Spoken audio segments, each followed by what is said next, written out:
Olá, pessoal. Boa noite, bom dia, boa tarde, para depender do horário em que vocês estiverem assistindo. Estou aqui com o nosso último GED para a V1. GED, no caso, que não ocorreu. Então, a gente vai ter aqui o nosso GED só para finalizar, terminar essa partinha aqui da unidade da nota de aula 8, que fala sobre contratos de trabalhos, modalidade. Lembrando que a nossa nota de aula 8 para a V1 só vai até teletrabalho. E refrisando que vocês, como o professor deve ter falado em sala, não abordarão a modalidade de trabalho intermitente. Ou seja, nota de aula 8 vai até teletrabalho, pulando o trabalho intermitente. Então vamos iniciar aqui nosso GED gravado aqui, né? Isso. Contrato de trabalho. Nosso contrato discutiu lá as modalidades, aliás, os elementos do contrato de trabalho. Vocês já viram lá como inicialmente é feito um contrato de trabalho. Agora a gente entra na parte prática deles, das formas em que podem ser elaborados. A gente tem aqui como primeiro deles o contrato por tempo indeterminado, que é a via de regra da nossa CLT. Os contratos por tempo determinado, vocês verão mais à frente, eles são a exceção. A regra é o contrato por tempo determinado, que é o contrato que só tem início. Você inicia, não tem um prazo ali para sua finalização. A não ser que você entre ali no hall de uma justa causa, você cometa justa causa, você é desligado. Isso vai ocorrer em qualquer contrato. Ou o próprio empregador deseja ir lhe retirar do quadro e ele lhe mantém em uma demissão por justa causa. E aí, aliás, perdão, sem justa causa.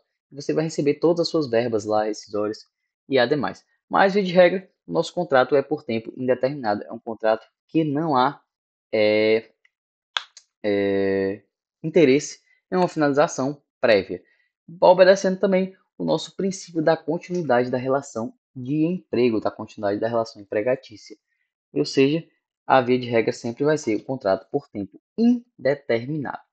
O contrato poderá ser tácito ou expresso, não há uma determinação que seja de uma modalidade ou outra. Normalmente é abordado expresso por conta da segurança jurídica. Ou seja, como a gente já viu também em contratos elementos, não há nenhuma exigibilidade na lei que o nosso contrato seja de modalidade escrita. Ele poderá ser, sim, verbal, sem problema algum, assim como outros atos da Justiça do Trabalho, vocês verão mais lá em processo do trabalho, mas, via de regra, também pode ser expresso. Então, a gente costuma fazer ele aí por esse meio expresso. Por conta da segurança jurídica, você tem ali como comprovar que o contrato realmente existiu ou existe.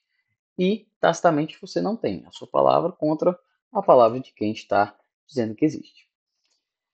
Os contratos por tempo determinado, aqui, como eu falei, é a exceção. A contrato indeterminado é a regra, aqui são as exceções. Lembrando que são essas exceções. Você não pode ali pular fora da cerca. Essa delimitação aqui, que está no artigo 443 da CLT, parágrafo 2º, são as únicas formas de contrato por tempo determinado. Não sendo esse, não é contrato por tempo determinado. O primeiro deles é o serviço cuja natureza ou transitoriedade justifique a determinação do prazo. Como serão os obreiros contratados para substituir provisoriamente empregado afastado com gozo de licença. É um exemplo claro. Ou seja, aqui no caso é algo que é transitório e que tem uma justificativa para essa transitoriedade. Com um exemplo bem claro, alguém que teve ali que se afastar por uma licença, ou então por conta de um acidente de trabalho, ou de um acidente fora do trabalho mesmo, por uma questão de doença, e teve ali que ter seu afastamento por período que seja bem extenso. Então é permitido aqui, no caso, a contratação de uma pessoa para substituir aquela e terá que ter duração de até 2 anos. Não poderá ultrapassar esse período de 2 anos.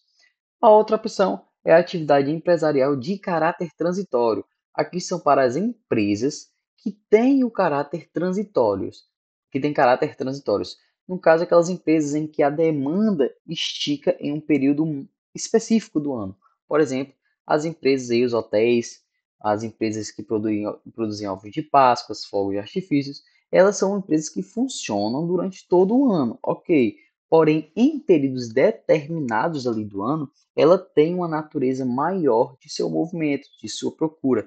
Então, é permitido que haja essa contratação desse período, dessas pessoas por esse período, que também é de até 2 anos, para justificar o caráter transitório das empresas em questão.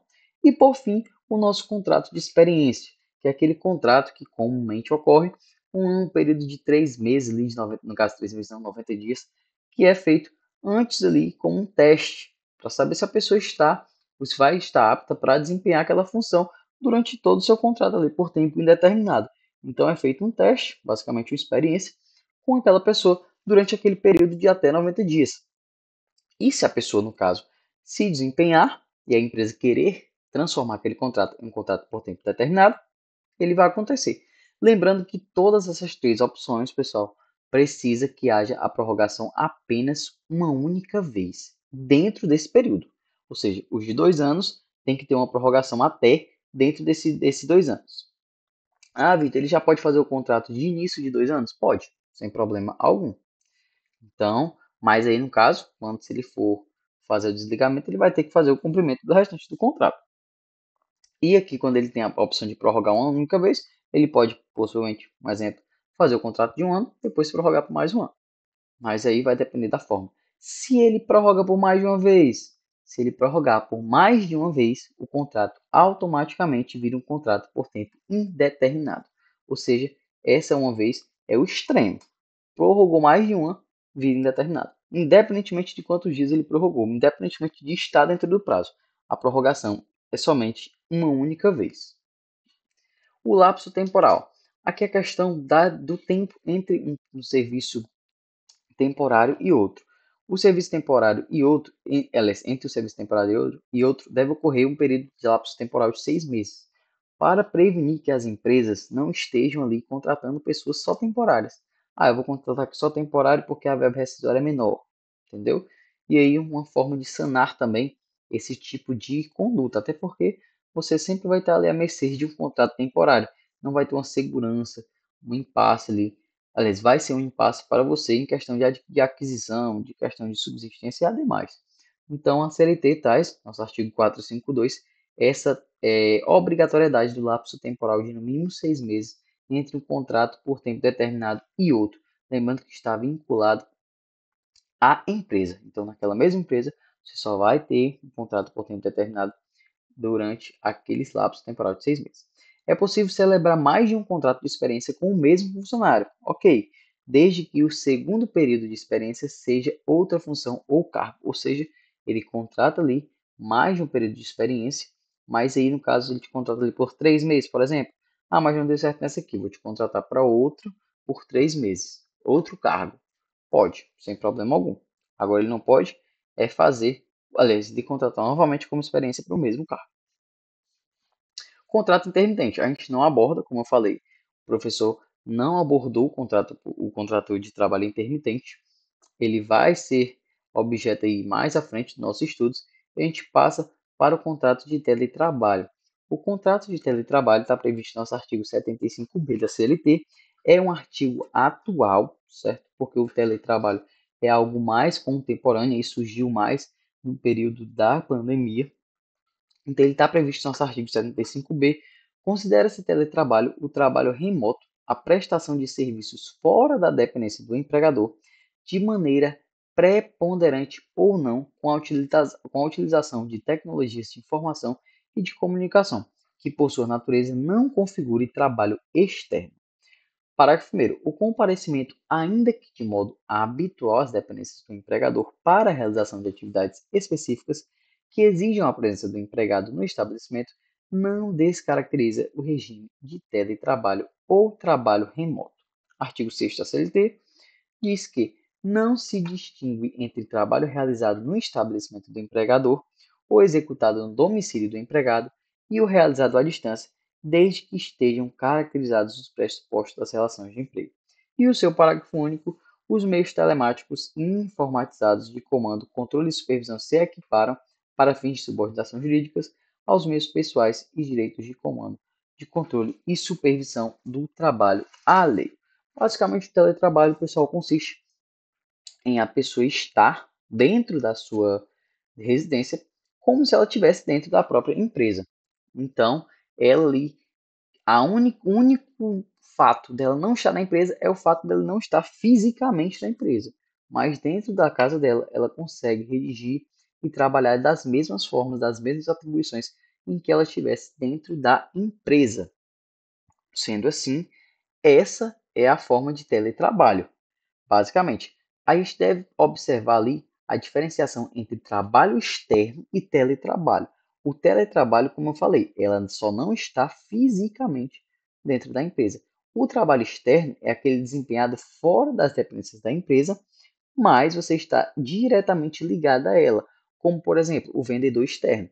O vendedor externo ele está exercendo uma atribuição fora da empresa, mas ele não está só fisicamente fora da empresa, ele não está tecnicamente consegue desempenhar a função dele específica naquele ambiente. Ele está apenas a caráter da empresa em alguns locais específicos para desempenho de alguma função específica, mas ele não está em regime de teletrabalho. Ali é um trabalho externo, é diferente do teletrabalho. O teletrabalho é bem mais específico. Contrato de teletrabalho deverá conter expressamente no contrato de trabalho, ou seja, o artigo 75C ali, assegura que deve estar dizendo lá no seu contrato que é um regime de teletrabalho. Pode ser realizado por estagiários e aprendizes, não há nenhuma vedação, o estagiário também desempenha teletrabalho. Poderá haver alteração no regime por parte do empregador de teletrabalho para o presencial sem o consentimento do mesmo, respeitando o prazo de 15 dias de transição. Aqui é um ponto importante. O teletrabalho, ele pode sim, o empregador, determinar que ele retorne ao serviço desempenhado dentro da empresa, sem problema algum. Só que ele terá que respeitar ali esses 15 dias mínimos de informação. Ou seja, ele dá, ó, você vai voltar para o regime presencial, mas você tem 15 dias para poder se organizar aí. Até porque o teletrabalho você pode trabalhar de outros locais. Você pode viajar, por exemplo, trabalhar de outro local. E aí, se você simplesmente diz, ó, amanhã tu volta, tu já pensou tá do outro lado do mundo, então não tem condição da pessoa simplesmente só voltar. Então, deve-se respeitar esse prazo mínimo aí de 15 dias para que haja essa transição. O empregador não será responsável pelos gastos resultantes do retorno ao trabalhador presencial. Só reiterando o artigo anterior, ele pode retornar, pode determinar, mas ele não vai precisar tirar nada do bolso dele para fazer ele retornar, não. A obrigação é inteiramente do empregador. Aliás, do empregado, perdão. O empregado que vai ter que retornar com seus custos para o regime presencial. Gastos com infraestrutura e equipamentos estarão previstos no contrato escrito, mesmo se nesse caso houver reembolso ao empregado. Aqui no caso é porque, como eu falei, você só está fisicamente afastado da empresa. Então, os meios telemáticos que você está utilizando para desempenhar sua função, eles são sim seu objeto de trabalho. Logo, obrigação da empresa é o fornecimento, mesmo que haja que você tenha que pagar e a empresa reembolsar. Mas são obrigações da empresa porque você está desempenhando seu trabalho. O empregador ficará responsável por medidas de precaução contra acidente de trabalho e o empregado assinará o termo de responsabilidade. Ou seja, aqui no caso a gente sabe que a obrigação da saúde e segurança do trabalho recai sobre a empresa. Então, em casa não seria diferente. Você vai ter que cumprir as normas de segurança do trabalho, entendeu? E a empresa ficará responsável mesmo você estando em casa, sem problema algum. Artigo 75F diz que os empregadores deverão dar prioridade aos empregados com deficiência e aos empregados com filho ou criança sob guarda judicial até 4 anos de idade, na alocação em vagas para atividades que possam ser efetuadas por meio de teletrabalho ou trabalho remoto. Ou seja, prioritariamente deve-se priorizar essas pessoas com deficiência ou empregados com filho ou criança sob guarda judicial até 4 anos. Porque, então, no caso, é bem interpretativo esse parágrafo, aliás, esse artigo. Porque as pessoas ali são em condições que ficam mais confortáveis para elas estar em casa, em sua esmagadora maioria. As pessoas que têm filhos estarão ali como, terão como observar seus filhos, suas crianças, e as pessoas com deficiência não vai exigir essa locomoção para o serviço, que às vezes se torna um pouco caótica, já que a gente, na maioria das vezes, utiliza o transporte público. Então, é, é uma das prioridades que deve ocorrer no teletrabalho. E por fim, a gente finalizei teletrabalho. Até aqui vai o nosso conteúdo, certo? Teletrabalho, vocês não abordam trabalho intermitente. Vou deixar o link da presença abaixo e espero que vocês tenham uma excelente prova, pessoal. Se precisarem de mim, podem ficar à vontade para me procurar. Valeu!